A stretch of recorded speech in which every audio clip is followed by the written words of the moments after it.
Hello YouTube and welcome back to the channel here today. Today we're here for more Mushi-Shi action, episodes 5 and 6 here today. Excited to be jumping back in. Season 2 stuff well on the way.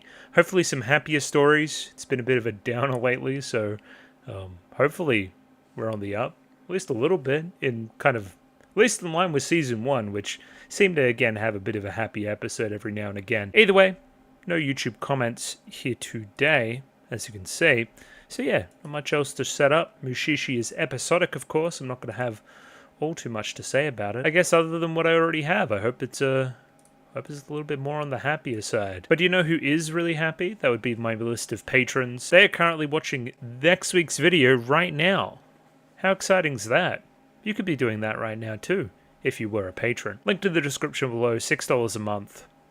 Access it if you'd like. I would appreciate it. Anyway, a big thank you to Sean, Ace Lightning, AJ, Akomancer, Bananarama Hamadama-sama, BD422, Brendan M. Gibbons, Brett Jones, Bryce Peak, Capella, Choberibi, Copley, Cure Dynamic, Dakota, Dapper Dwarf, Diark Lord, Ed, Fancy Question Mark, Fried Rice, Fruit, Gloriana Tenebrae, Glyke, Hans Peter, Ika, Yaku Yavanen, Jacob R, Joran, Kasogtha, Clem, Cot Begemot, Lick H, Lou, Matthew Bratcher, Mickey Babbers, Miru, Mistake L Chen, Molly Weinberger, Mr. Maniacs, Nature Without Man, Noah, Parnick, Pencil Shop 333, Pike, Ronlad B&K, Saint Lily, Sal, Sam1373, Sarah Longe, Skeleton, Tentacle Member, Waifu Overdose Without a Net, Jami Boo, Binshi, Kelvin, Hayato, 138641, and Aidan O'Brien. Thank you very much for giving me money.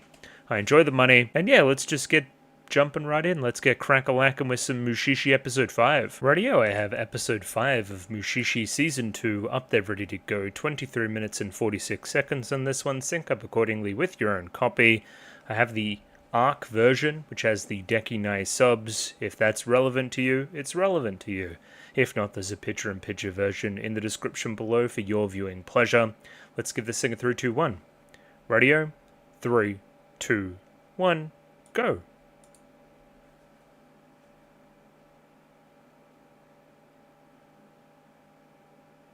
Oh yeah, we shivering. Now, if you do see a cut at any point here, I am expecting a phone call, so kind of have that in the back of my mind at the moment too. But we're going to try to lose ourselves in it. They didn't give really a time frame for this happening, so we will see.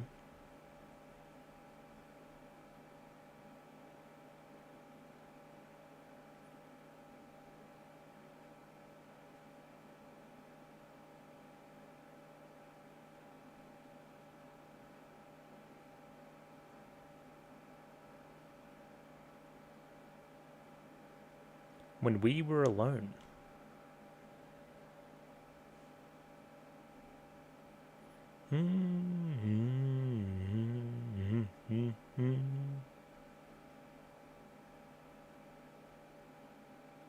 I did peep that this episode's called Mirror Lake, which I think's interesting. I mean, I've talked about the whole two sides thing a lot. Like the Mushi side, the human side, that I miss being that split, that mirror image. We'll see if that comes through here. Imagining a lake that, again, shimmers as such that you can see your own reflection very clearly and there may be something supernatural going on. We'll see in mere moments. That's not a lake, that's a forest. You can't fool me. It's a cool shot early. Seems like something's following her.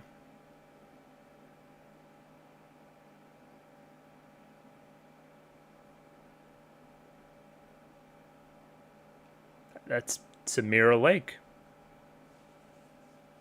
Isn't Mirror Lake a real thing? Am I dumb? I'll need to look it up. So music's gorgeous too. And thus far, a little bit more happy-go-lucky than our other episodes. It seems like she just wanted to use it as a mirror.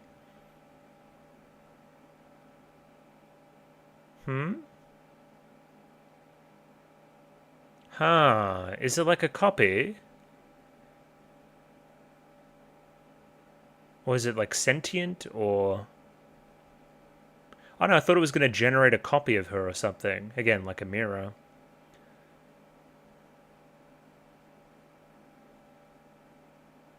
Musume?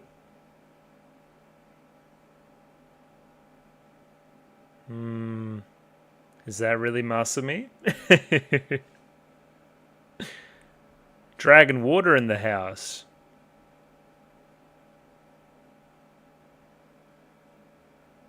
Where did Musume go? Like the real Musume then? Because she checked her hair and stuff. Maybe to go see a romantic partner.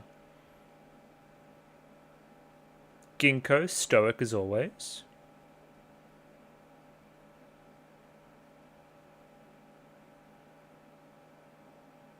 Reminds me of episode 2 when he heard the kind of chirping from the shell. He keeps them ears sharp for sure.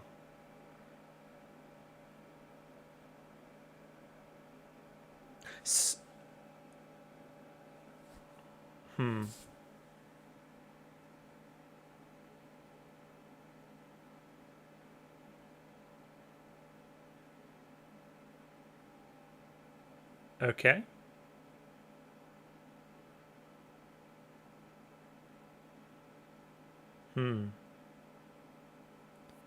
Huh. Are you sure?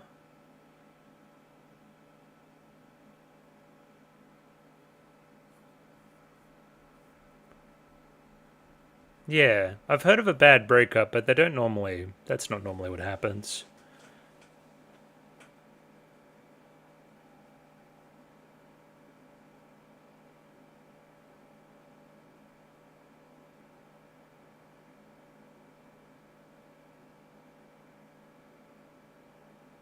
No reflection? Gotcha.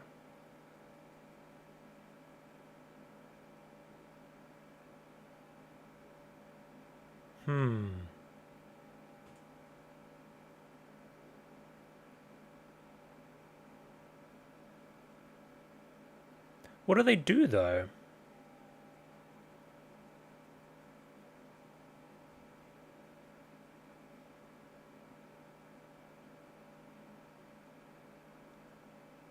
Like a shadow?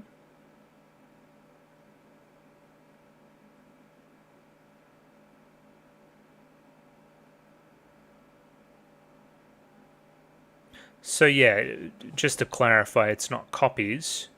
It's this thing that's kind of lurking behind her. Did it say there that they were going to overtake the original? Because, yeah.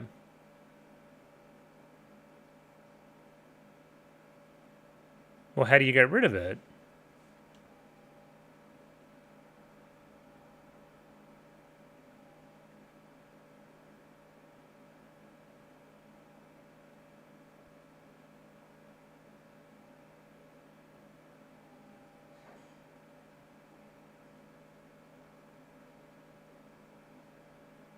Huh.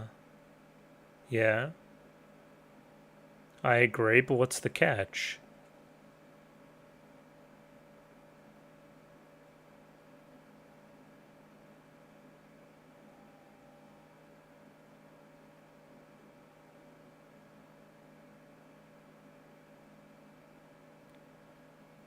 Okay, we can get another different mirror, that's okay.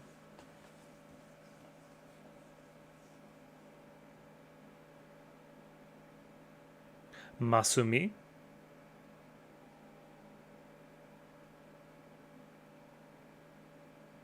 Looks like a ping pong bat or something, or like a paddle. Lore? We love some mirror lore. Was it a gift? Oh, I see. Adorable.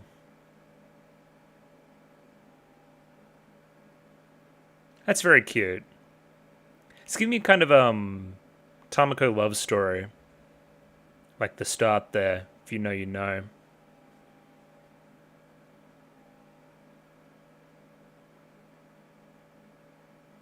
Oh, he looks a bit older. I don't know about all that.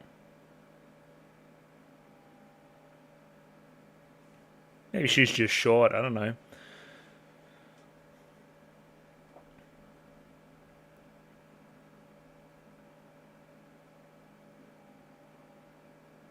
He always polished by mirror. Pause. Yeah, what happened?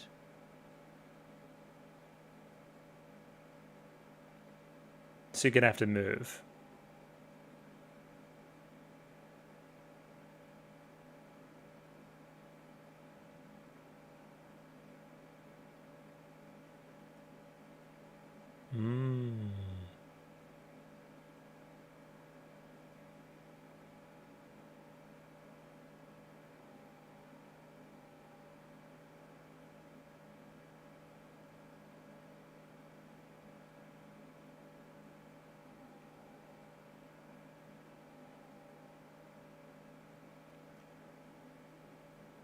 Whoa.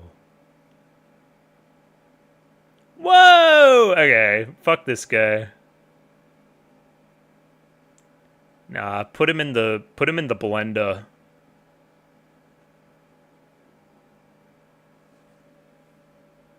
Jail time. Jail time for this gentleman. For one main reason, having bad taste. What do you mean you don't like a tomboy? What's your problem?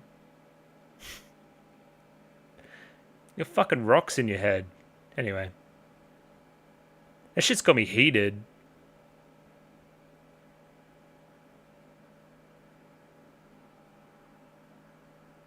Is she even really that tomboy? Not really. We've repeated this shot a few times. But she's moving different this time.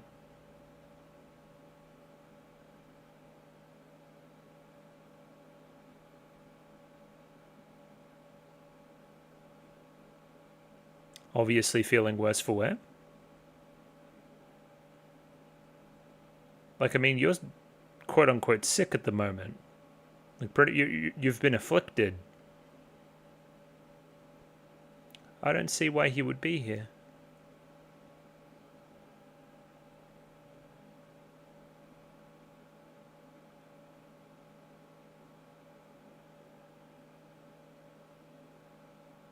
Pretty bad little heartbreak, huh?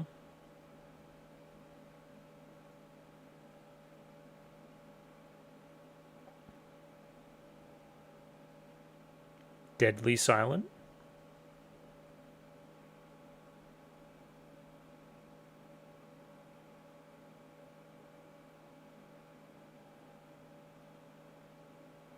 I agree. All you're doing is you're going to get yourself, like, collapsing out here or something, and it's going to turn into a big old thing. Hang on.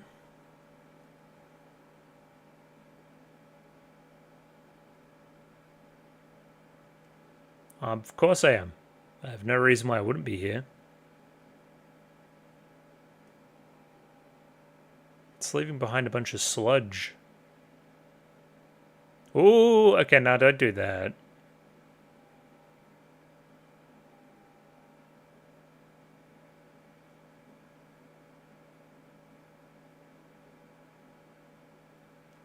I was about to say, where are we going here?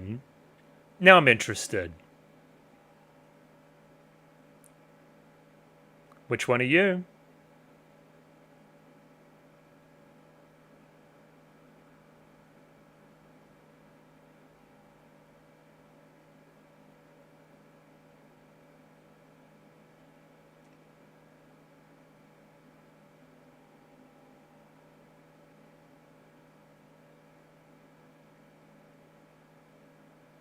Yeah, Ginkgo's gonna fucking hate this.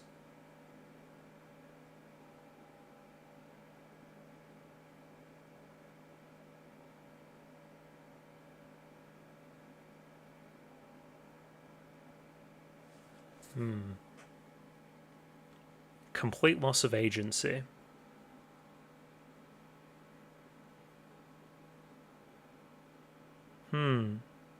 This is actually pretty deep. I like this stuff.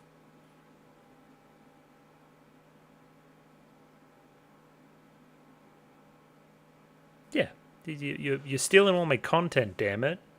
Yeah. Because that's how I feel right now. There's no big difference.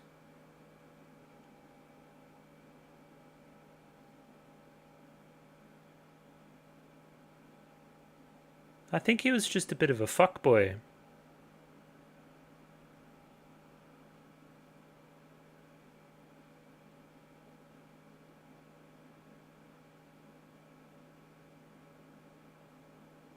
Putting it lightly, yeah.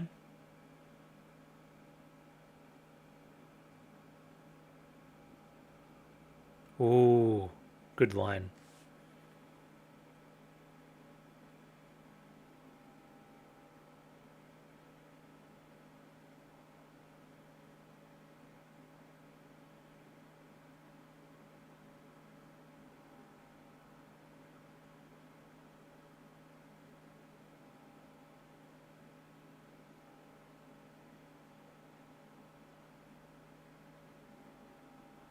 So you don't want to be relegated there. That's pretty bad.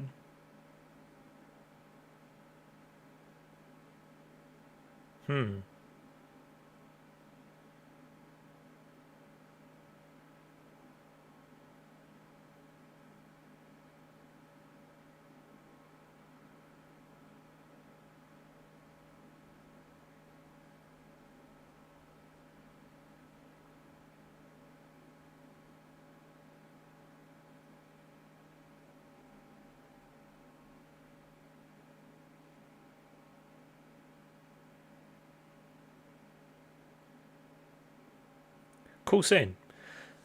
I'm not going to be as dramatic to say that it, salvaged the episode per se, but before that point I was kind of like, what are we even doing? What's going on? Now I understand what the episode's going for. Even just this, I really like this, the simple act of her now polishing her own mirror. I need some fuckboy to do it for me.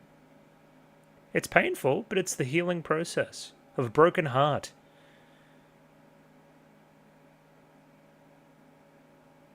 But it's also moving on.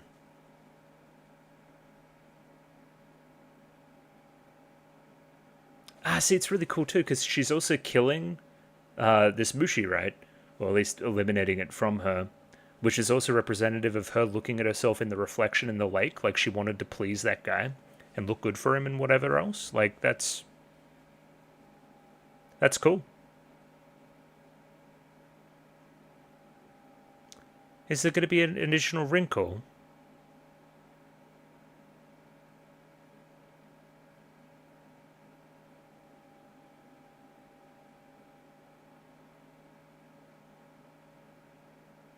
Okay, there's still more Oh, no!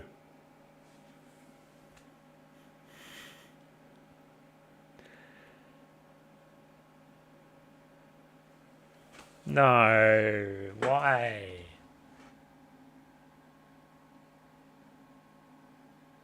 This fucking piece of shit, man. I'm his day one hater of this guy. Wait, is he even here? Wait, what's happening then? I've been tricked? It was a ruse? I've been swindled?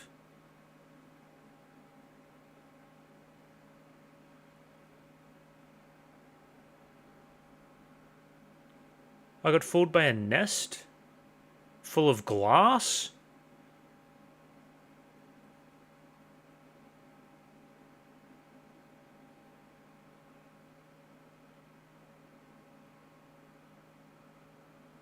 Which would be, okay, it's just shiny. That's why birds picked it up. Gotcha. Okay, basically everything that went wrong went wrong. This isn't ideal.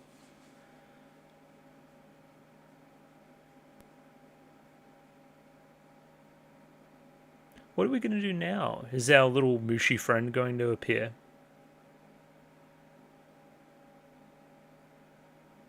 I can hear the sludge. Hello.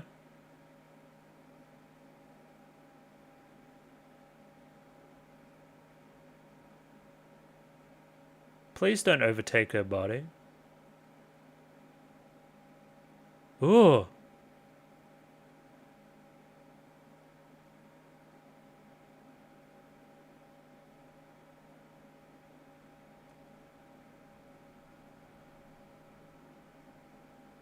It's time. Mirror. No! It's on the ground. Please, you must listen to me.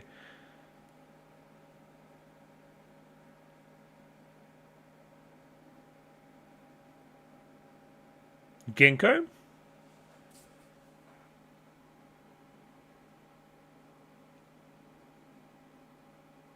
I need a hero?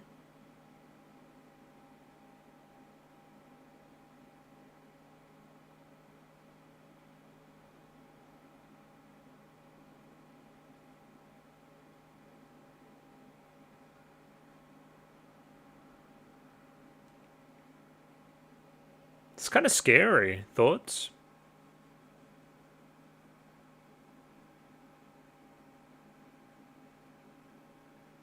Show, we're running out of time here.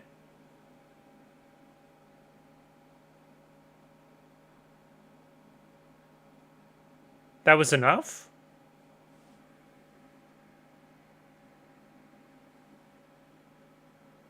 Maybe she's got a really powerful voice. I'm sure the show will explain what occurred there. I think it's emotional. She said those words with some real meaning and force behind them, maybe. She truly believed that sentiment.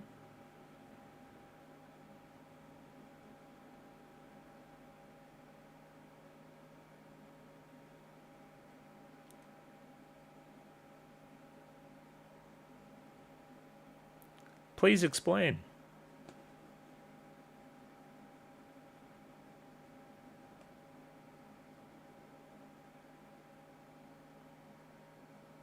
Oh.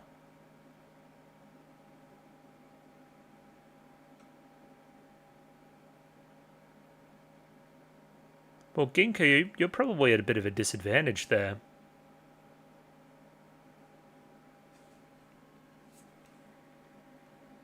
He's missing an eye. Once again, he is the precipice. I was actually going to bring that up earlier. I thought there was a particular frame where he looked like a handsome guy.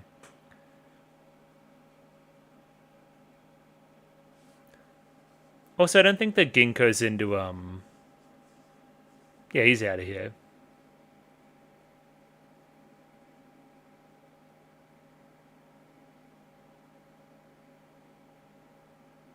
She fucking hella horny. Foul boy. I can respect the hustle.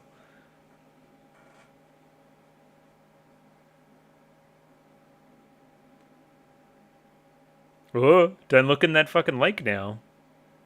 It's got a bit of a mirror in it.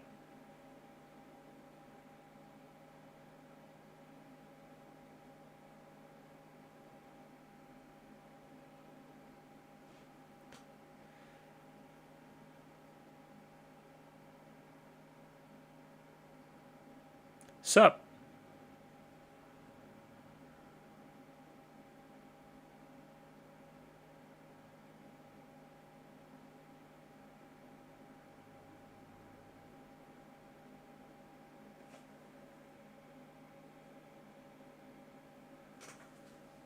He's just chatting shit with it.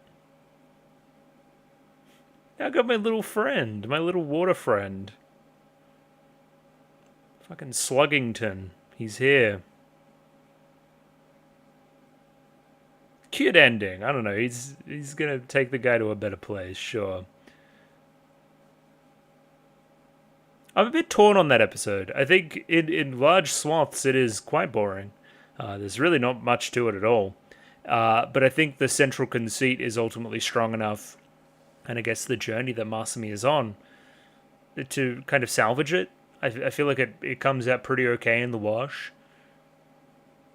Let's be real, though. I can't imagine this is anybody's favorite episode of Mushi-Shi. Let's put it that way.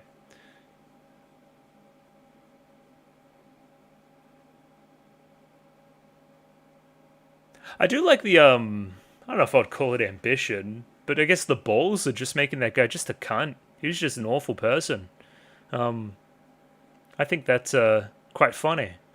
Just have it very cut and dry like that in a show like Mushishi, which I've previously praised for having, you know, really interesting character like dilemmas and whatnot. You're not really sure who's in the right and who's in the wrong. I know who's in the right here, pretty squarely. Hey, Masume's pretty cute too. I don't know, fun main character.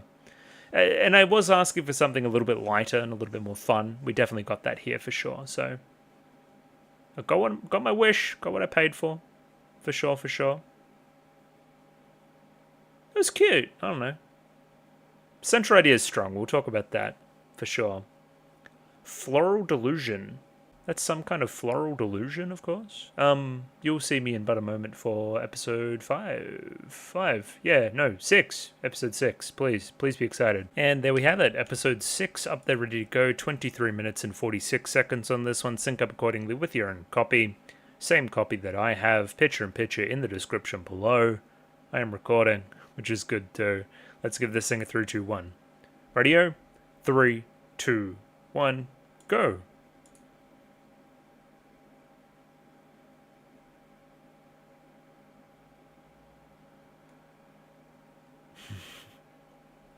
I like this song. It just kind of tickles me a little bit, I guess. One of these days I'm going to get up and dance to something on this show. I have the capacity now. I have no wires. There are no strings to hold me down. Or whatever else anyway. Yeah. I have to have something particularly jammable, maybe. Like I can do this. Or this. You know? It's pretty cool.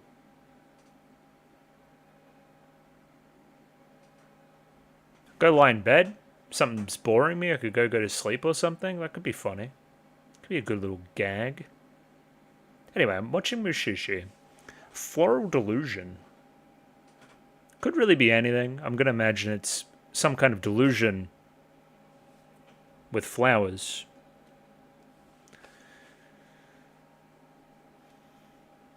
But in what way? In what way is it a delusion? Do I just see different stuff?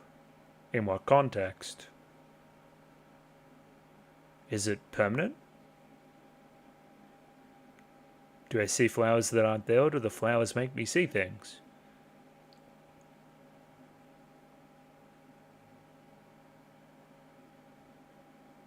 Yeah. Sakura. Ooh. It's a different branch.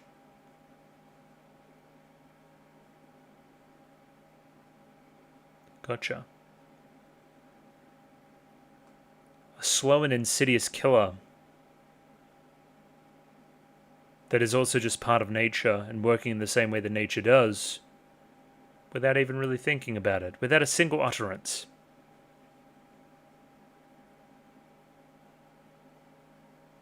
It's very pretty.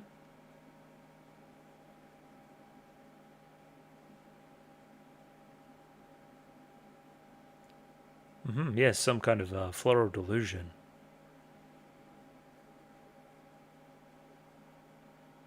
Ooh.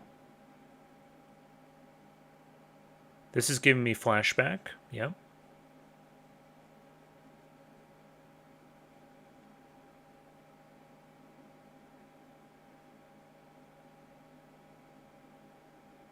She's a very pretty lady.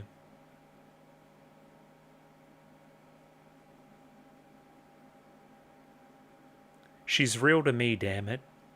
She's in a floral delusion.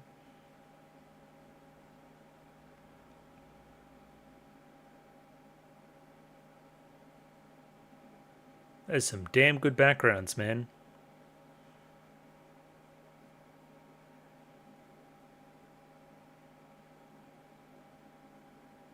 It's giving me free run. Is there a free run episode about a tree? I think so. That's ringing bells.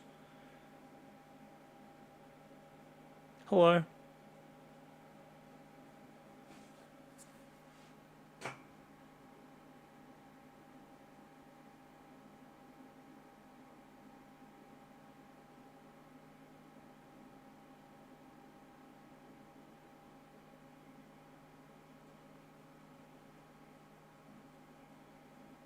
Medicine. Oh. A cure-all medicine? Sounds like content. Brother, that has no cherry blossoms on it. There are no sakura.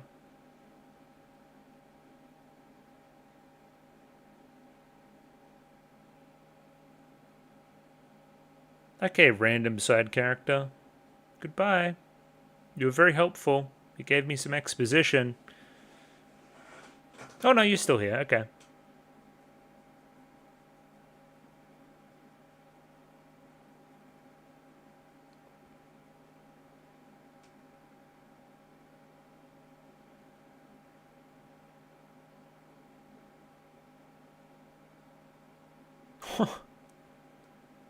Have a little bit more self-esteem, honey.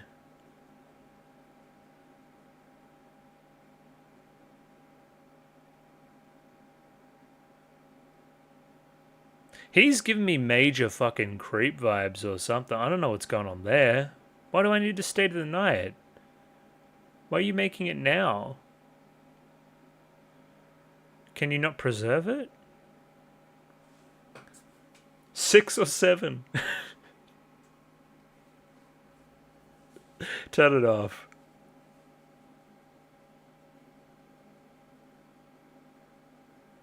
Ah, there's a bit of foam inside.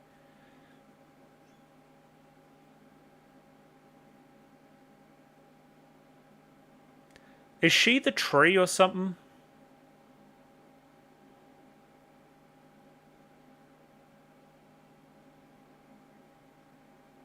Has she been alive for centuries as well?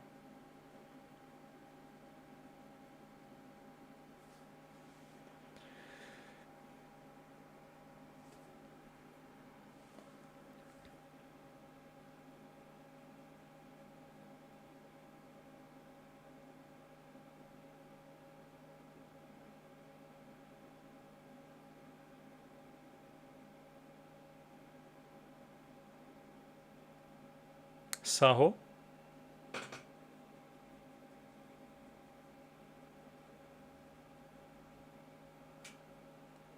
Okay.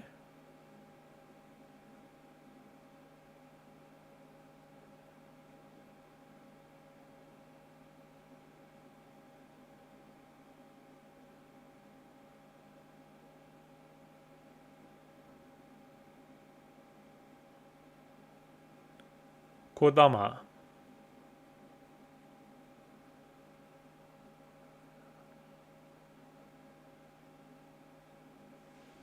But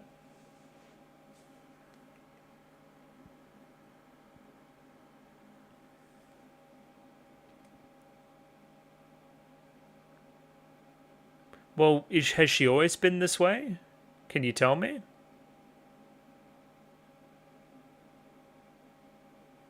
Why did she lick the tree?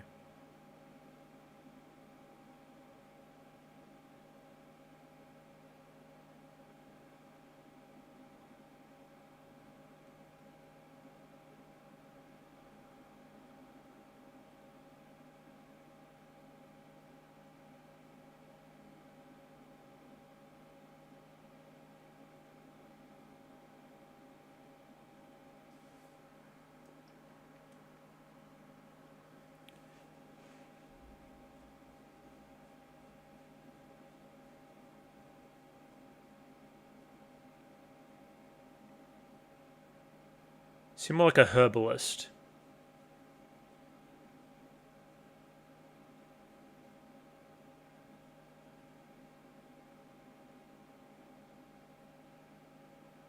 I would never, ever, ever kill people. Something fishy. Something fishy's going on here. I'm damned if I won't figure it out. So Knight has... Did Ginkgo just fuck off? Or... There's some kind of ne'er-dwell?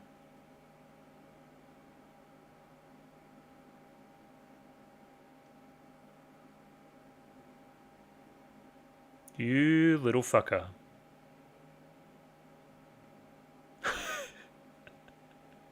Motherfucker, I'm in the trees.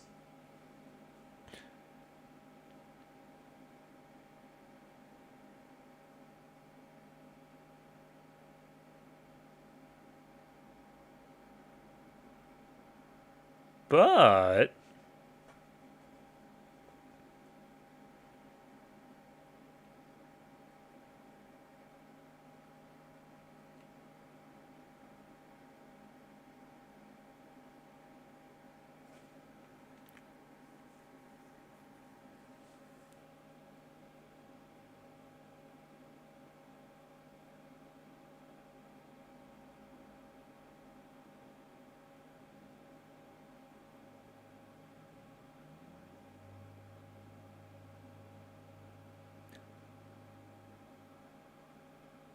Yeah, but no. That's not...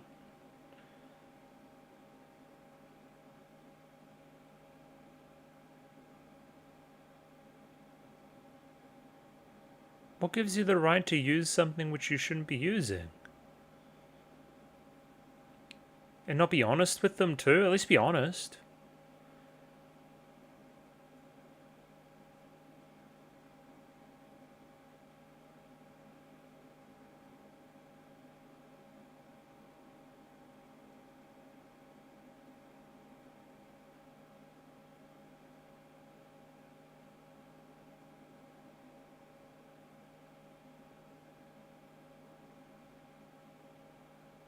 Motherfucker, you know.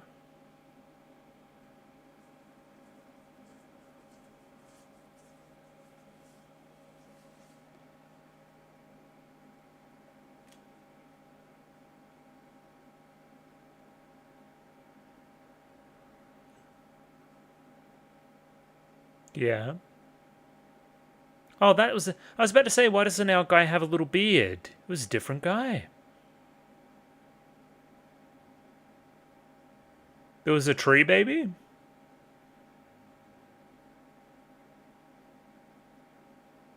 Yes.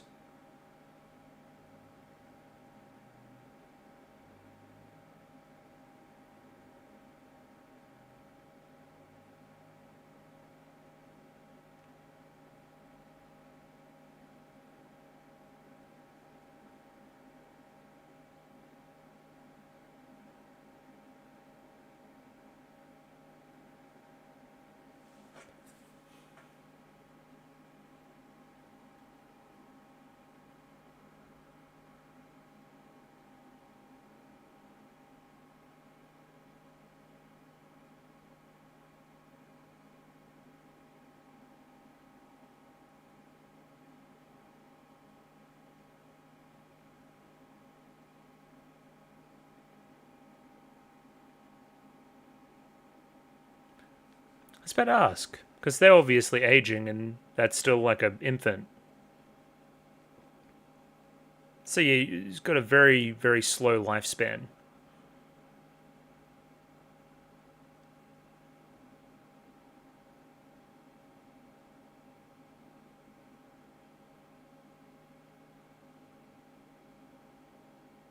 Interesting, so...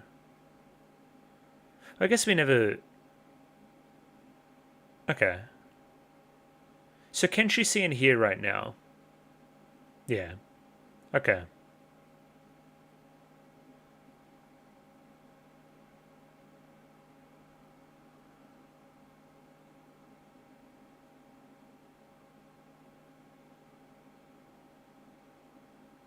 Yeah, she's just tied to that tree.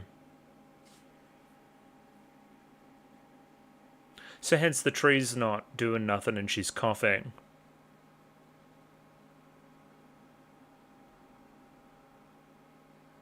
A dying wish even.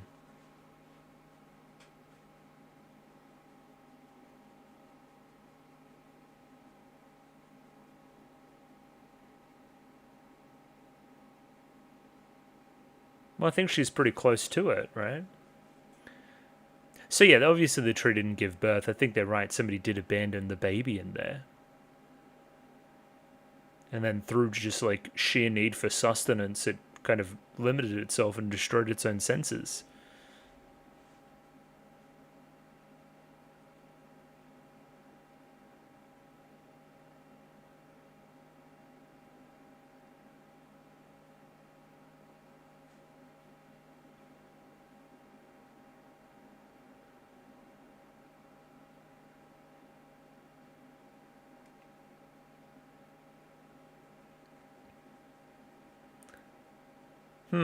It's an interesting moral dilemma here, you would say. Do you let her live on as she is, or do you roll for the attempt to, quote unquote, let her have all her senses again, right? When it could kill her. This guy was pretty chill, by the way. I don't know, he was kind of a creep before, but he's alright.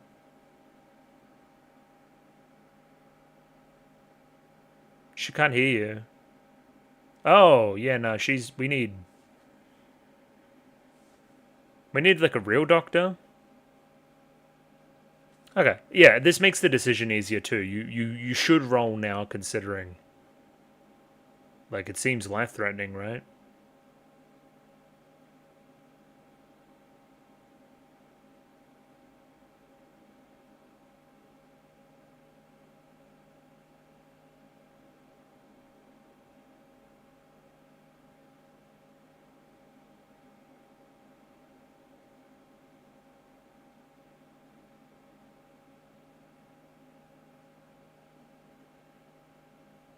Okay, I guess we're gonna leave that scene there.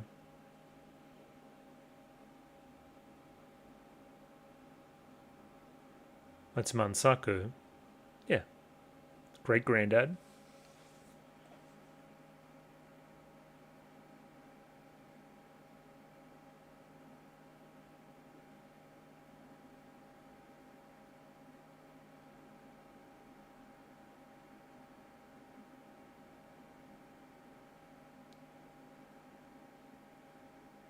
What's happening, Ginkgo? What is... Speak your thoughts aloud.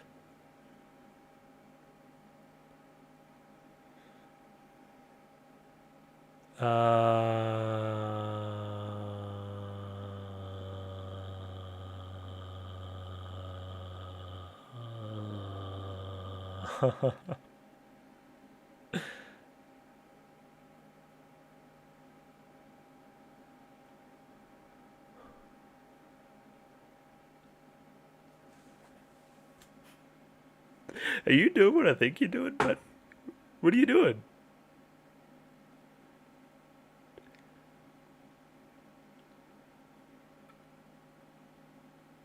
Yeah, yeah, but don't kill her. Don't kill the other one.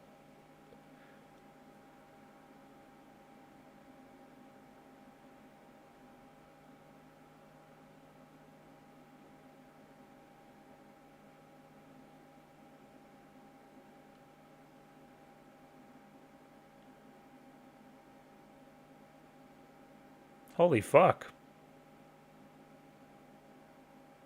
The Grafted.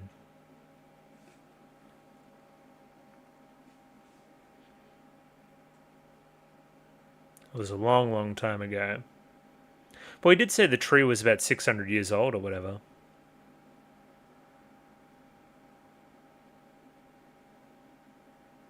She gotta go.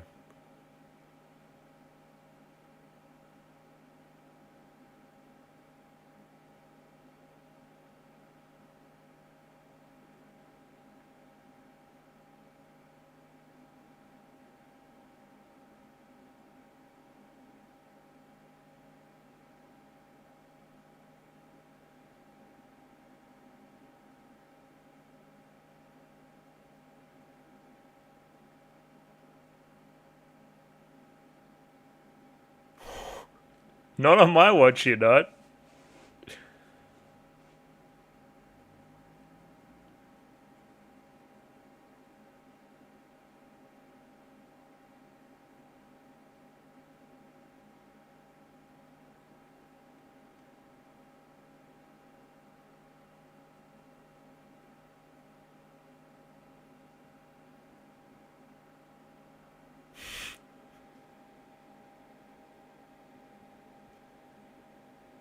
Ginkgo says time for house fire.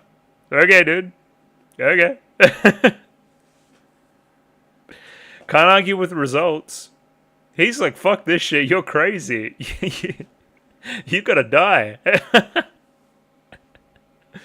It reminds me of episode 4 of season 1.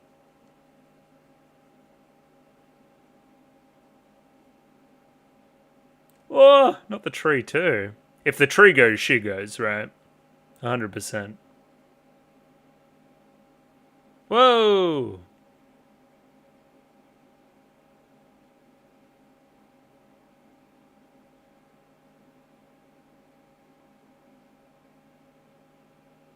What am I even looking at? It's foam. Popcorn.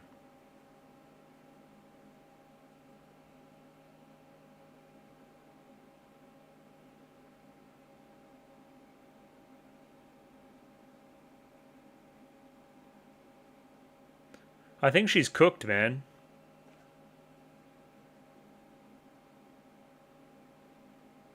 Yeah, look at the neck, man.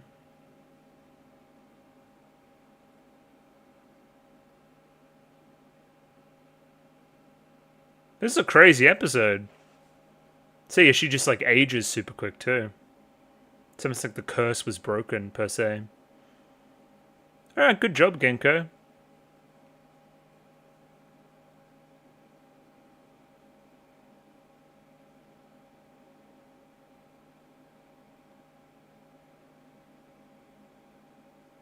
Real tree fucker.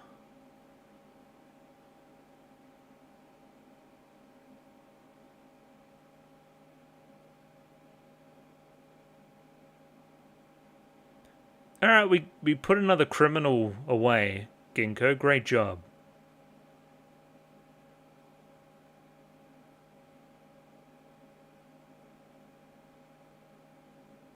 Oh. Rebirth?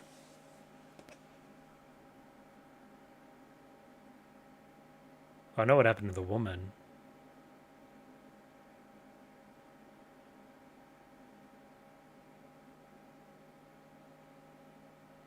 Cool, cool, cool. How about the lady and her mom? Did she get better?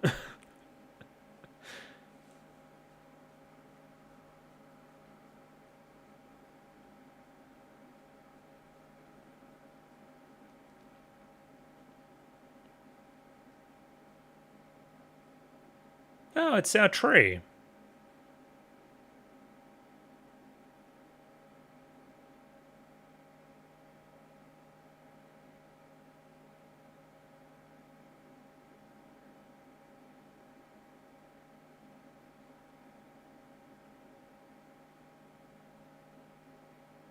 I guess that's just that little bit at the end saying that, hey, it wasn't the end of the tree.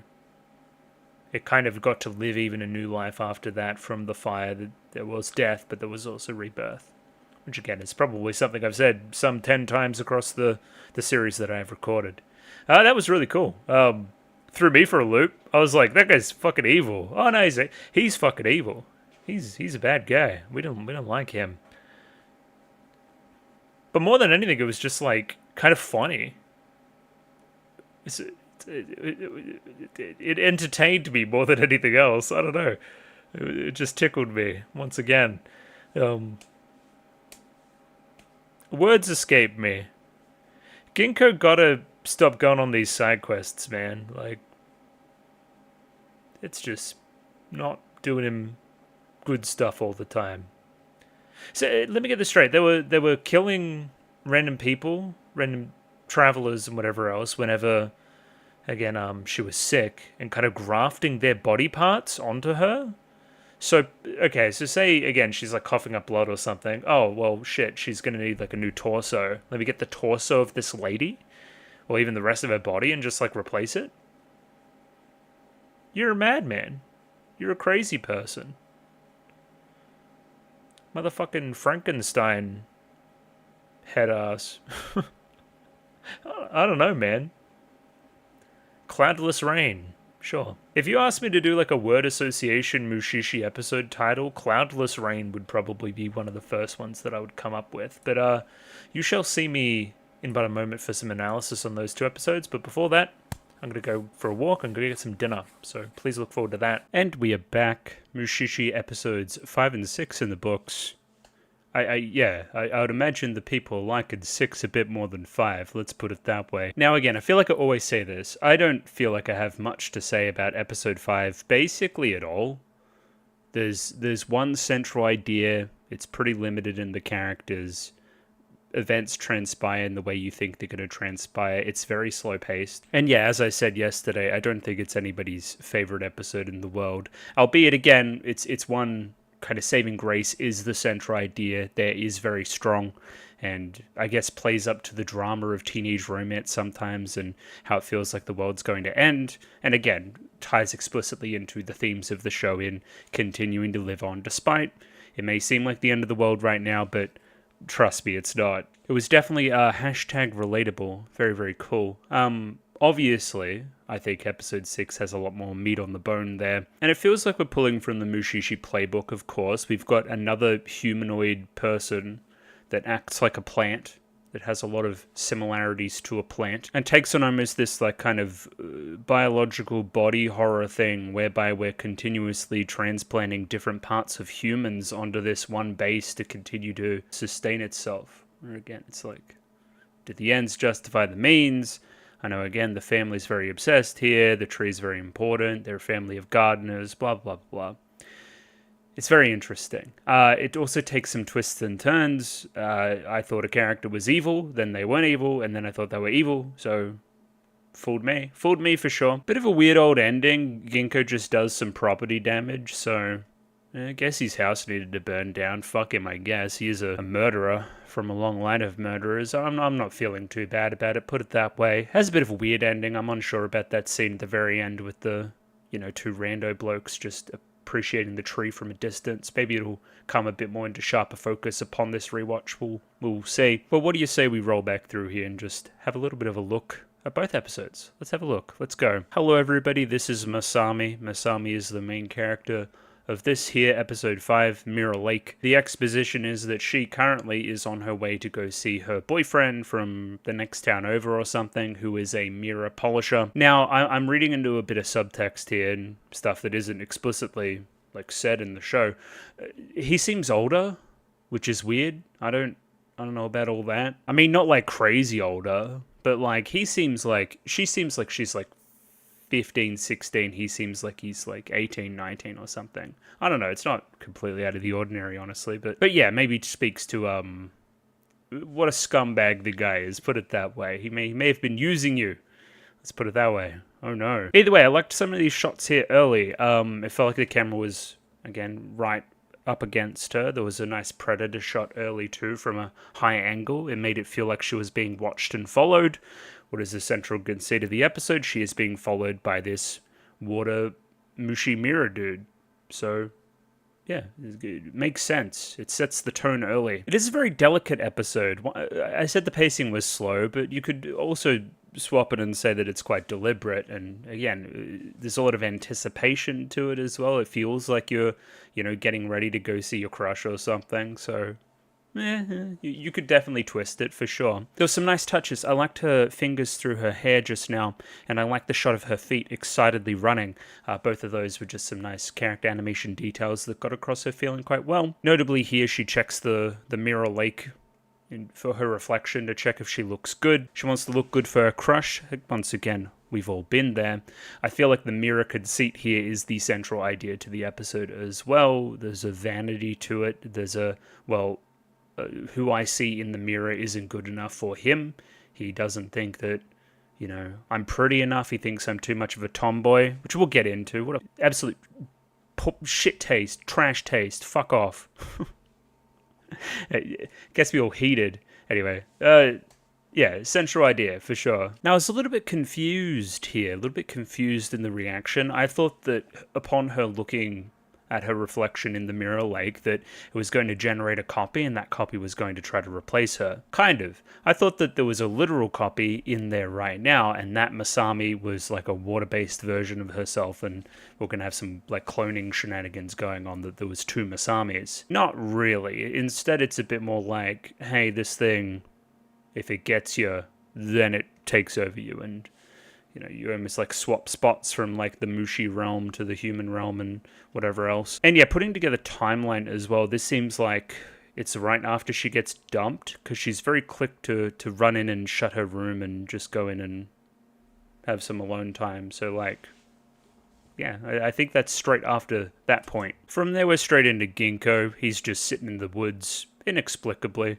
Let's just say that the side quest found him this time. He looks over, Masami's walking past, little Mushi water fella following her. Gets him all suspicious. He's like, okay, I know what's going on here. Couple things to note here. One, I think that the parents are kind of cute. I like this guy is kind of stubborn and grumpy, but clearly cares a lot about his daughter, and nice caring mother. It's nice to see. I don't know. In these stories, generally, there's some kind of like evil parent or something. It's nice to just see like two good people, honestly. It's a good change of pace. And yeah, Masami's been feeling down. The guy that she liked dumped her, and her health is suffering because of it. Another interesting detail is that the parents say that she gets like this every time, which implies that maybe she falls in love hard and again takes the breakup pretty hard as well. Again, we see that at the end of the episode where she's head over heels for Ginkgo of all people. Yeah, dramatic. She's a bit of drama. That's okay. We've all been there. But more to Ginkgo's point, he does look very sexy there, actually. That was the frame I was looking for before. More to Ginkgo's point, she's feeling worse than normal this time because there's something wrong with her. I've seen it. I'm a Mushishi. She has a Mushi attached to her, of course. The Mushi in this case is called the Mizukagami, or the Water Mirror Mushi. This Mushi has stolen away her reflection. We look down in a basin to see if she has a reflection, and we don't see anything. This Mushi resembles Quicksilver, so blends into mirrors and mirror-like surfaces quite easily. When one of these Mushi reflects the image of an animal passing by, it comes ashore and tries to mimic its appearance. It'll just follow it around in turn, just kind of sapping its energy as we go. The animal becomes weaker and weaker. The weaker the animal becomes, the more tangible the Mizukagami becomes, and then the animal completely loses its physical form, to the point where the Mizukagami takes the place of said animal. And again, stressing it's a Mushi, it's just doing its life cycle stuff, right? It needs various minerals from water in order to live. It thinks that adopting, I guess, the form of something that can move around and seek its own water is advantageous, and it wants to do something like that. So, shout-outs, I guess. I don't know. That's just what it does. Sorry that it happened to you specifically, Masami, but I don't know. I like the ending in that regard. We're not blaming the Mushi. We're not going, boo, don't try to do this thing. Instead, we're going, hey, what if I take you somewhere else and get you some different minerals and stuff? There you go, that solves our problem. That'd be nice. In a lot of ways, it reflects Masami as well. It's just that old adage, plenty of fish in the sea. As, you know, the Mushi, the Mizukagami is moving on to a different pond. Masami is moving on to a different crush. Life will go on. It isn't as dramatic as we think it is. And another very explicit writing decision here, everybody. The solution's easy. The solution to this one is very easy. The Mizukagami, as soon as it takes on a little bit more of that physical, tangible form, right? So you're going to feel bad for a little bit until, again, the Mizukagami makes its move. At that point, you're going to show it its reflection, and then it's going to dissipate, and you're going to be fine. But here's the wrinkle. What if you have a patient that doesn't want to be cured? What if you have a patient that doesn't want to be cured and potentially feel some other things about how important their life is, and potentially their looks are as well? What if, you know, maybe it'd be more advantageous if the way I am wasn't the way I am, right, and became something else entirely. Once again, that's the central, interesting conceit stuff to it. Ooh, smart stuff. Okay, we're doing some timing things with how her hair is tied. So she has her hair up in a ponytail right now. She kind of lets it down, you know, out and flowing down when she goes and sees this boy. In this dream sequence, this kind of places us at a certain point in time whereby she's about to go see the guy. I think that's very, very smart. I liked that. Anyway, Masami already has a mirror on her, but it hasn't been polished, right? And she says that she'll polish her own mirror in her own time. Instead of polishing it right away, it's this thing that has a lot of emotional weight attached to it, considering the boyfriend's job as a mirror polishing person. So I want to get him to polish my mirror. Now, it doesn't take Einstein to see the metaphor in that as well, and the symbolism, right? A mirror reflects my reflection back at me. He was completely in control of my own, like, reflection upon myself, right? My almost value was completely attached to him and like his profession and his love and everything, right? It's to the point that without him now, I don't even recognize myself. I can't see my own reflection. I'm unsure what I even am anymore. I've been so devalued in the eyes of this guy. There's once again, that's the strong stuff in the episode, 100%, man. Oh, I should mention as well, the mirrors were also a communication device. So he's up here shining his mirror. It tells her that he's up there and, you know, having that rendezvous and whatever else. Very, very cool. I also admire this episode. It doesn't feel PSA-y, right? It doesn't feel like a, you know, something you would watch in school to, you know, make you feel better or something. It feels a little bit more organic than that, and less like it's trying to just tell me the obvious moral thing that is the answer, right? Which is that you should attach your self-worth to something internal as opposed to something external, and, you know, this one guy's opinion of you isn't the be-all and end-all, and you shouldn't be coerced or pushed into anything by anybody, and I don't know, we avoid that kind of territory. It doesn't feel very preachy, which is nice. Through the sequence where she, again, approaches up to here, we kind of replay those similar scenes from the start of the episode, once again placing it at a specific point in time. Like, I like the routine to it. These are the things that she does every single time when she goes to see him, like excitedly running and letting her hair down and doing all that other kind of stuff, right? There's a real routine to it. It's like the most exciting part of her day and whatever else. Also, again, very explicit mirror polishing stuff here. He's almost annoyed that he has to always come and polish her mirror, but again, it's almost like she wants to be useful, or she wants him to be useful to her. There's some really cool, there's some weird psychology there almost, to like how, you know, reciprocation relationships work, maybe. Again, the whole thing is just a metaphor for her getting over a breakup and learning to polish her own mirror, and again, hold her own self-worth internal. That's what it's about, right? Instead of, you gave this guy too much power, way too much power. This whole thing just feels like excuses as well. He says that, you know, I'm gonna need to move soon because there's not enough mirror polishing work around town. Since when has there ever been any mirror polishing work anywhere? What are you talking about? Anyway, it feels like he just wanted to dump her and he was making up some reasons. I don't know. It kind of comes out in the end when he's like, oh, you're a bit, you know, you're not my type. You're not a tomboy. Or, wait, no. You are a tomboy. I like a girly girl or whatever the hell. Yeah, this guy, I feel like he just wanted to dump you and wasn't honest. I don't know. He looks really dopey too. He looks like he's fucking dumb.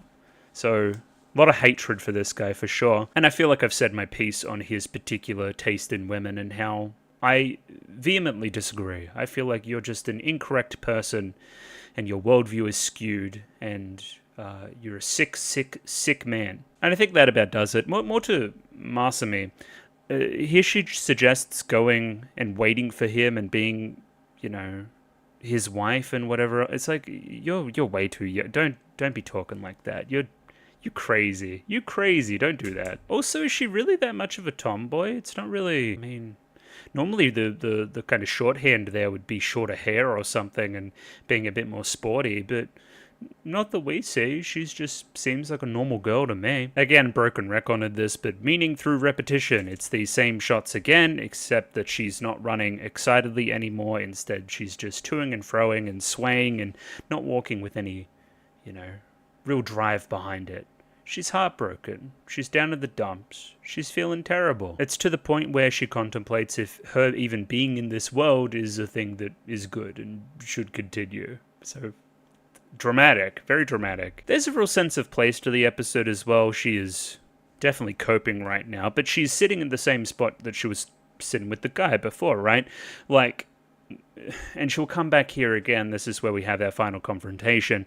Like, that's nice. If you showed me a few shots of this episode, like 3 weeks from now, I could probably tell you which episode it was. It doesn't blend in with the others, at least from its, you know, reuse of locations. I feel like, yeah, I don't know. The show's good at that. It's good at not feeling samey location-wise, I guess. It is a little bit sad. She's just, like, literally just sitting there hoping, praying for him to just return and have a change of heart. Like, I don't know, pick yourself up. Pick yourself up. What are you doing? This is where Masami's really starting to have those thoughts of if I even want to be me anymore, and maybe, again, you're better off being me. I have such a low self-worth right now that, again, I almost see that anything could be better. Like, okay, I'm going to trade places with you, Mr. Mizukagami, right?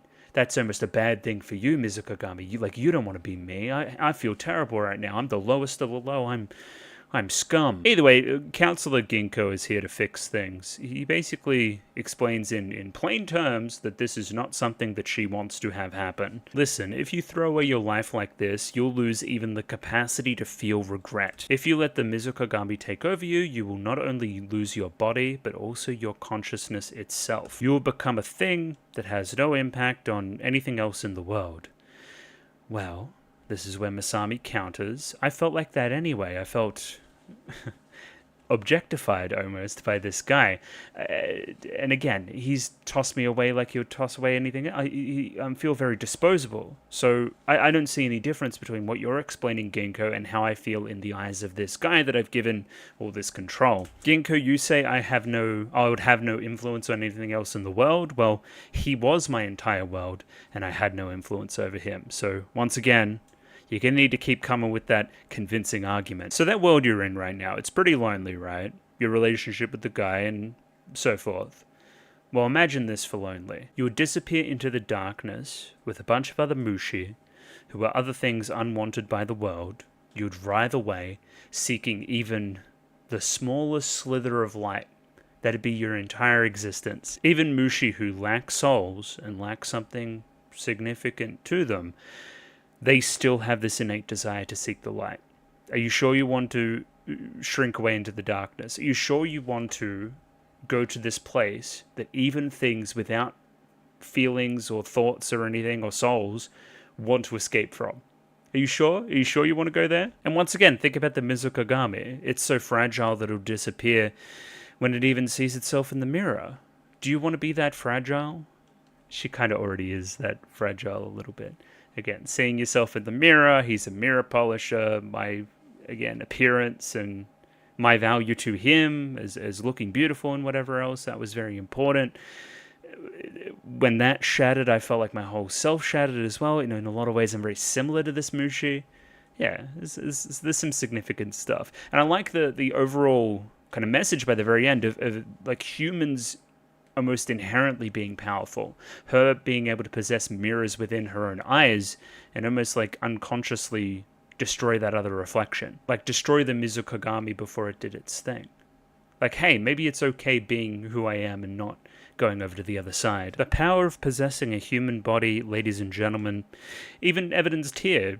Again, she makes the decision now, after Ginkgo's little speech, to polish her mirror, to polish her own mirror. She's gonna make her own way in the world and whatever else. I don't want that stuff to happen. Ginkgo's right.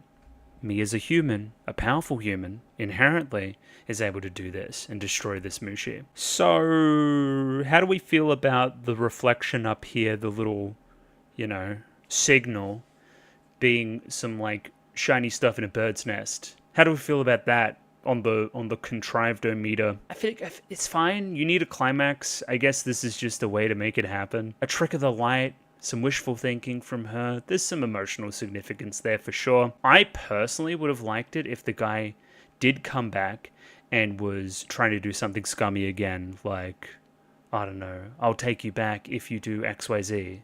If you give us your family's heirloom or something. I don't know. If he revealed himself to be a scumbag once more, and once confronted with him, once again, she had to reject him outright. She had to come out and say, no, I don't want you anymore. I don't know. Maybe something like that. I wanted to see him again, just so I could tell him off, honestly. It is a little bit groan-inducing in the episode. You've just come off a scene, quite a rather long scene, where Ginkgo's explained away all the reasons why you shouldn't, do what you're about to do, and it's only going to present problems, and she does it I don't know. It's okay, it's fine. Once again, repetition of shots. This shot. Excited again. The mere prospect of seeing him. Oh my god. Is there anything to the birds wanting to possess shiny things? Does that have any significance? Birds are things with physical forms as well, and they keeping a mirror-like thing around? I don't know. Did he potentially want to possess you as a shiny thing? You'd have to stretch to make any meaning there, I think. From there, Masami, obviously feeling very weak, falls to the ground. Mira conveniently goes well away from her as well, falls out of her robe, her kimono. Again, now we have this final confrontation. Basically, she needs to affirm, how she wins this is that she needs to affirm that she wants to be her, that she doesn't want to be taken over, that there's an innate desire to want to remain human above anything else. I don't want to lose my form. I don't want to be the loneliest thing ever for eternity ever. I think that would be bad. I do like how similar it is to her now. It's very spooky. It's very scary, of course. Not quite as scary as the next episode, but we'll get there. Well, that's a great line too. Am I going to turn into something that can only follow other people around? Think about it. Think about it. Because no, she doesn't want to be something like that. She doesn't want to be somebody that just follows some other guy around. Yo. Okay. I missed that line initially. It's all about agency. It's all about agency. Stop pretending to be me. I'm my own person. I want to be me. I'm going to keep on living. The reflection in the eyes is the thing that ultimately dispels the Mizukagami here. And again, it seems really convenient, right? Like that she just looked at it and said, stop pretending to be me, and it just like disappeared. Until you hear the explanation. I quite like the explanation. Obviously, it has the ties into Ginkgo as well, being that half and half, almost that transition point, that precipice between Mushi and man. He has one eye that's this kind of dark hole in his fucking head that he hides, and he's got one real eye, right? You know, humans are powerful because they have two of these motherfuckers. Eyes are hella important. What was that episode called? One-Eyed Fish? Heaps of important eye stuff. Once again, and maybe it should have been more of the focus of the episode because it is really strong. I love Masami and her parents. They're just like so protective over her. They want the best for her and stuff. She's also a fun character. It's fun to see somebody that's just like a little bit more mischievous and whatever else. Disobeying.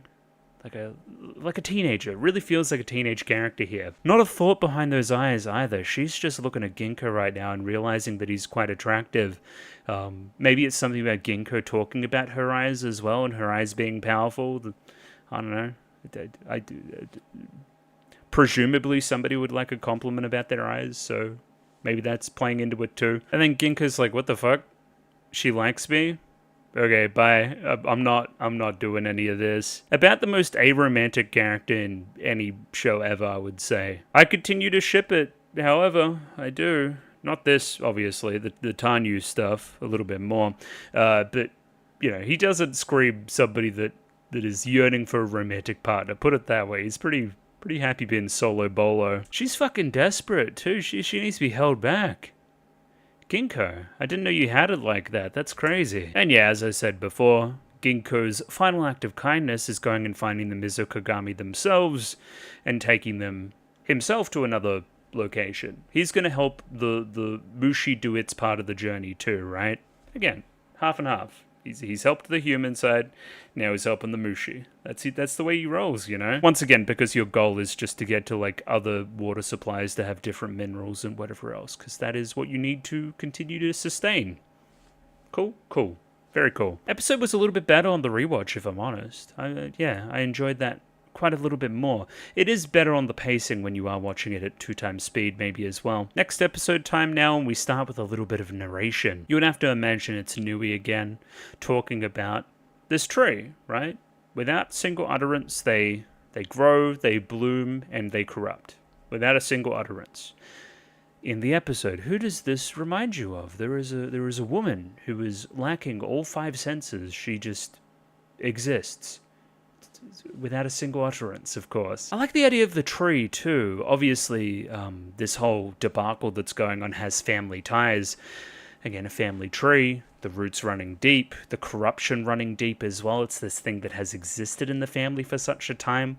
It's a pretty apt metaphor used early and kind of permeates throughout the whole piece. However, it is only a floral delusion, ladies and gentlemen, only a floral delusion. Ever since I remember, she's been living in the lodge. Now, too, she lives there as radiant and as beautiful as ever. Now, what we're doing is we're obscuring information. We're obscuring information here early. Because, okay, we show her out there, right? Very cool. No, before that even. Like, little kid, right? looks out there, and he sees Pretty Lady. Right there. It's conceivable to think that she's very young right now. And then we look out there, it's like, oh, she's grown into a more beautiful woman. Look at her. She's still there. However, chat room, she hasn't changed at all. She's the very same because she ages slower than everybody else because she's a motherfucking tree. Think about it. So, yeah, even early on in the episode, too, we saw a shot of a man with a little bit more stubble, a little bit more of a beard going on. And I'm like, that's not you. That's a little bit weird. What's going on there as well? That's his great-great-great-great-great-great-great-grandfather or some shit. That's crazy. I think that's a really cool reveal in the episode. And again, Mushishi puts on a lot of hats. I don't think it's put on its like mystery reveal hat in a while. I feel like that's a cool mystery to unravel here in this episode, and the audience is really taken along on the journey there too. I think that's probably how it differentiates itself from other episodes that are a little bit more horror tinged. Again, only last week we saw the episode with the, eye on the hand and whatever else, and the stinky meat paws. And the season before we had the obviously the fucking the veggie kids or whatever was going on there. I feel like the mystery horror element here is really cool. I don't know. I really like mystery fiction. I don't know if you've noticed. I'm going to keep banging this drum because I think it's important. I like it when Ginkgo has some general destination before an episode starts. Here it's very simple. He's just walking past, notices how pretty the cherry blossoms are, and he's like, oh, I've heard rumors of a tree around here that's quite pretty. Let me walk in that direction. That's enough. That's enough. Do that sometimes. I don't know, it feels like the plot finds him sometimes, which can't help but feel a little bit convenient. I don't know if the side character here has a name, but I liked her bit part. She was quite nice. Just cares for her mother and whatnot. Very much damsel in distress, like kind of, horror protagonist, victim, person to be saved. That kind of vibe. She's also good for exposition. So again, she's here for medicine. Apparently the guy that sells the medicine is at the top of this hill near the cherry blossom tree. Isn't that a little bit weird? I never heard of a doctor being up here. That's odd. And then again, later in the episode, he explicitly says that he's a gardener. And I'm like, well, what's the medicine then? What's going on? Oh, dude, creepy shit's already happening in the episode too. Okay. So the tree girl, she's obviously sick right now. The tree's not blooming. She's on the fucking ground coughing. It's obviously not great. Her condition historically has been tied to the condition of the tree as well. Trees go through, periods of good health and bad health and whatever else based on a confluence of factors. Point being, he knows at some point that to make the tree better and to make her better, we're going to need to graft some parts off of and whatever else. I'm checking right now to see if you're of good health, to see if you will be a good host to graft parts of your body onto this fucking woman. That's crazy. That's craziness. That's why he asks that question there. Yo. Okay, this episode's fucking cool. It's very good to hear that you're feeling well. Oh no. It takes a while for me to prepare the medicine for your mother, so you should stay the night. Just big old it's creepy. It's creepy vibes right now, man. This tree is ancient. It looks to be at least 6 or 7 centuries old. Yeah, that would attach itself to the timeline of it being 8 generations almost doesn't even make sense there. But the tree would be older than, the baby stuff. It wasn't like a little sapling when the baby was around. It was still like a fully grown tree by then. I guess that makes sense. 8 generations, whatever, it's fine, it's semantics. Either way, whilst admiring the tree, he sees some fucking foam, and he's like, that's weird. Then he sees a woman down there that plainly isn't responding to him at all, and he's like, is she fucking blind and deaf? What's going on there? Unless, if that's what I think it is up there, then that's what I think. Oh shit, and then he puts it all together very quickly. Again, that encyclopedic knowledge of Mushi coming in handy from Ginkgo. We love to see it. Tree girl is called Saho as well. I should commit that one to memory. And yeah, old mate comes out here, he sees Ginkgo skulking around and just wants to ask what's going on. Obviously, he's interested in Saho and what she has going on. Explains away that he's a Mushishi and that, hey, this tree's got a mushi in it, and she's probably been infected somewhat. It's inhabited by a foam-like kodama, or tree spirit mushi. I feel like I've heard the word kodama before as well. Let me look that up. Ah, yes, Princess Mononoke. They're the little guys. Okay. And again, tree spirit makes sense there now that I think about it, of course. Okay. You learn something new every day. So the Kodama makes the tree bloom all nice-like, hence why it's been this tree that's revered and very famous and very old and stuff. But if you ingest the foam, you lose one of your 5 senses. And then he keeps saying suspicious things. He's like, oh, well, if only we could talk to her and find out if she ingested the foam. Bye. And then Ginkgo's like, you're a doctor, aren't you? And then it's like, well, no, we've been simple gardeners for generations. Well, why are you're making medicine for that lady? What? What is going on? Again, it's not that much of a stretch to say that a gardener could also be a herbalist who could also make medicine, but something's not adding up. It's just all a little bit weird at the moment. He's very suspicious. Look at him, shifty eyes. He explains his gardening process here, and tell me if you think this sounds familiar.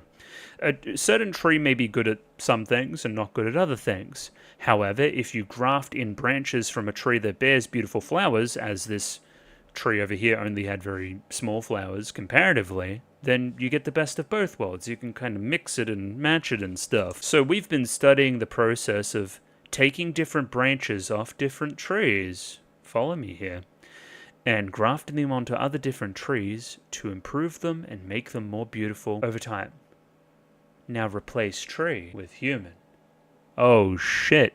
Oh shit. It was in plain view the entire episode. I'm being a dumbo. Yeah. I'm happy that the episode got me to believe, though. I didn't know what was going on. And because that guy was the most suspicious guy ever, Ginkgo waited up at night in this tree to ambush him. Because Ginkgo's fucking based, that's why. It turns out for his medicine, he's taking a little bit of the foam and mixing it with some stuff and making people ingest it. Again, the sense loss there is only temporary, of course, in a small dosage, and you get all the benefits from it. So, there's a thing about elongating life, too, so there could be some evidence there. Like, hey, say this woman gives it to her sick mother, she's going to lose one of her senses briefly and then come back and then live a longer life. Not necessarily getting better, of course, but just kind of stretching it out and creating that illusion. He's just a really suspicious guy. I don't know. Thank you, Ginkgo, for catching him. So Ginkgo correctly recognizes here that this substance is pretty dangerous. Again, he immediately suspects him as well of testing this substance on the woman. And again, the end result there being that she is, no senses anymore or anything else. And again, that's its own weird can of worms. Like, she can't even... What does she even do anymore? She's just crazy. She's just a inanimate object now almost. You kind of need your senses. They're pretty important. Don't know if you did like year 5 science. So yeah, if you are experimenting with this stuff and you're not a Mushishi and you don't know how to fix things, then you should cease doing that immediately. He's coming down like a cop right now. But the guy makes a convincing argument. Who is Ginkgo to say that somebody doesn't want to sacrifice a sense to, ease their suffering or to elongate their life? Who are you to put a barrier towards that? And then Ginkgo relents and he's like, fine, well, just show me what you've researched. I want to read what's happening and what people have noticed over time. Oh, really? Huh. There's a very obvious kind of cut to black in the middle of this episode, right at the midpoint. Have we always had these? Am I dumb? Huh. Because that's an ad break, obviously. But I hadn't noticed them before now. Am I just a babbling fool? Is that what's happening? That's really weird. I've watched fucking 30-odd episodes of this show, and I haven't noticed that ever? Holy shit. Now we get into the backstory. So, again, Ginkgo pushes enough to the point where old mate's now telling it. So this is my great-grandfather, or great-grandfather. No, it's actually it's 8 generations above you, but anyway, you're already lying. Great. And again, I had the query of what's the deal with the baby? Did the tree give birth? No, the tree did not give birth. Dumbass. Somebody dumped a baby. Obviously, they didn't want it anymore, and they just put it in a tree. So, baby, survival instincts. It needs to eat to survive, obviously. So, it's just going to suck on some sap up there. Obviously, cries loud enough to get some help as well, but we know what happens when you ingest the sap. You start to lose your senses. So again, almost by necessity, from being dumped here from a very young age, you've been forced to go down the path of drifting more and more to the Mushi side and dulling your own human senses because of it. So yeah, we saved the baby, which is nice, but my partner, she doesn't have, I don't know how milk works. Shut up.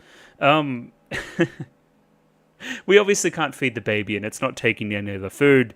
Let's keep feeding it the sap. It's the only thing it'll take. And again, my great-grandfather Mansaku, the family cared for the child as though it were one of their own. But as time passed and people got older, the baby didn't age. Oh no, it was that continuous use of the sap from the very young age that again gave it that elongated life type stuff, right? It's basically ingested so much so early that it's almost become integral to it. It's hard to separate now that essence from the baby and have anything happen. Does that make any sense? Like, that's the reason why she rapidly ages at the end of the episode, right? And dies as the tree burns away. It's like, you know, that sap and that thing that was holding me, that almost planting me to this place, is gone. So now I'm going to go too. Ginko's right, where her condition right now is unrecoverable. So a few questions. I feel like over time, the condition just gets worse and worse because she can evidently hear right now because she's able to speak. That was one of the things that I was looking for, that she could speak. So it must deteriorate even after this point to the point where she dulls even more and more senses, you know. I believe in the episode she only says one other word at the very end. So again, she might have the grasp of language of, say, what is she here, like 4 or 5 maybe? She might have that kind of grasp of language. I don't know. It's a hard one to say. Senses, as I'm sure you know, are very important in learning things and learning to communicate. It's very interesting in combination, having this episode in combination with the one previous, they're almost kind of both about objectification of women in their own way, right?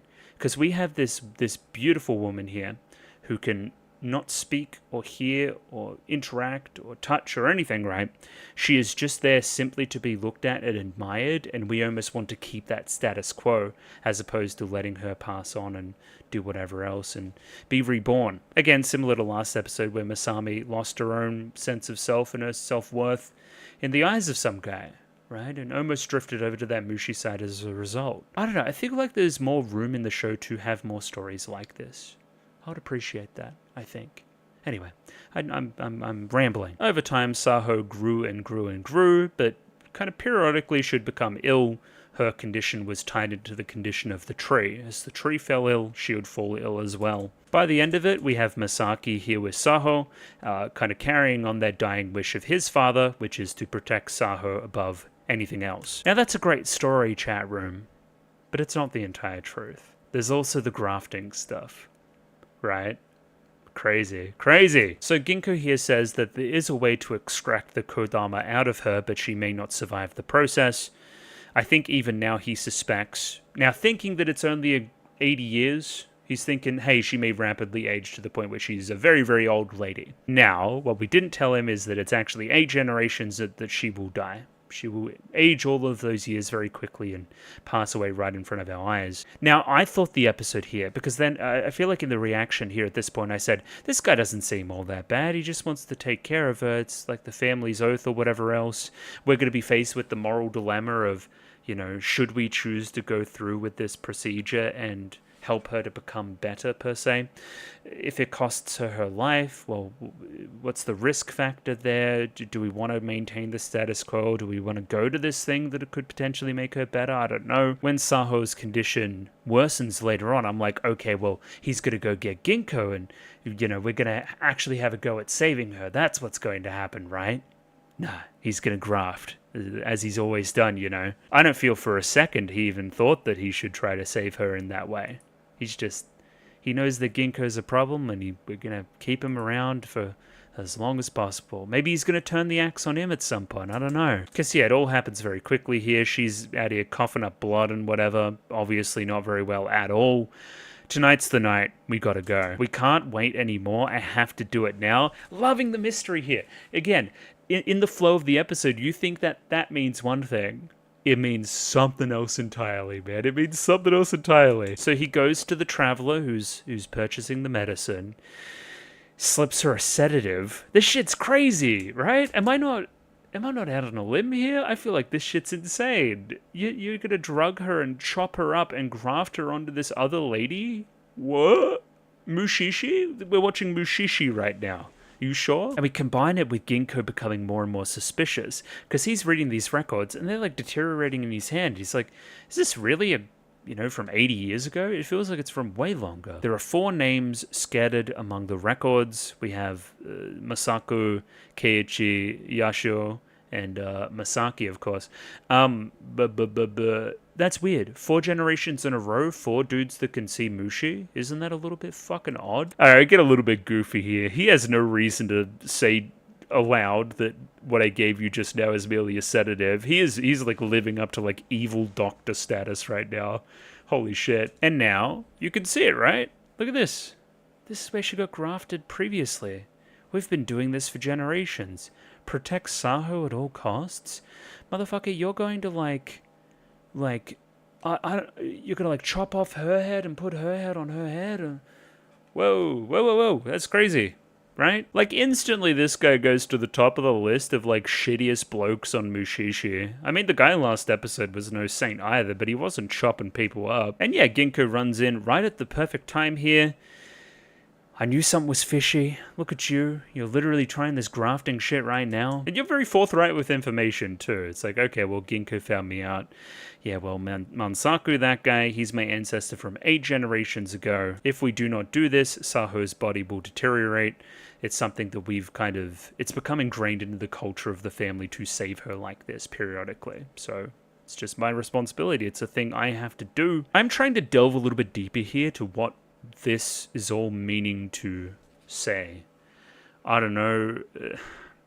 Isolation and family and tradition make you do unspeakable things sometimes, and we should sometimes take a step back and think about what we're doing. Is it looking too backwards? Is it trying to hold on to life for too long? Is it something about the cherry blossom tree being a garden and that tying into the culture of the family as well? Is it her innate beauty is the thing that we want to keep preserving as well? Anyway, I just feel like we're holding on too long, and that's the lesson to learn here, maybe. I don't know. If anybody has stronger thoughts there, I'm all ears. And this is like really eerie as well. She says Mansaku and then holds her arms up like that. Like she's reaching for somebody that's long dead. She's reaching to almost the last point where she could even gather new information when she was so young. Mansaku himself, he's almost the only bloke you ever knew before the senses got completely dulled. That's craziness. Anyway, what they're doing is clearly not ethical either. I don't know, they're sacrificing other mere travelers by to other women as well, to make your woman live longer and like maintain their beauty ever more as well. Like, that's weird. We're not like almost allowing her to age gracefully and pass away at a correct time. It's all just, it's very commodification of women as well, and using them as like fucking fertilizer for my weird plant girl. It's odd. Like, think about how fucking terrifying it is for Saho as well. She has no say in this. What does she even see right now, man? It's craziness. And then Ginkgo says, fuck it. Like, he's like kind of monologuing here a little bit. He's like, maybe we are evil.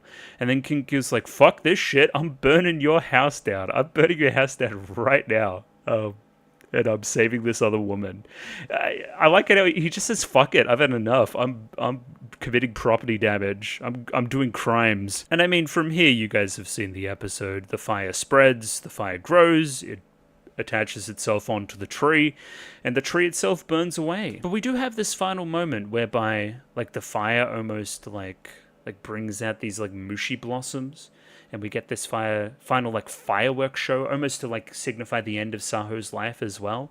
It's like this big like moment where all these like things flash before you pass to whatever's next. I don't know, there's some poetry there. Absolutely. It's also reminding me of, remember the episode with the fire that helped the certain plant bloom and spread and whatever else?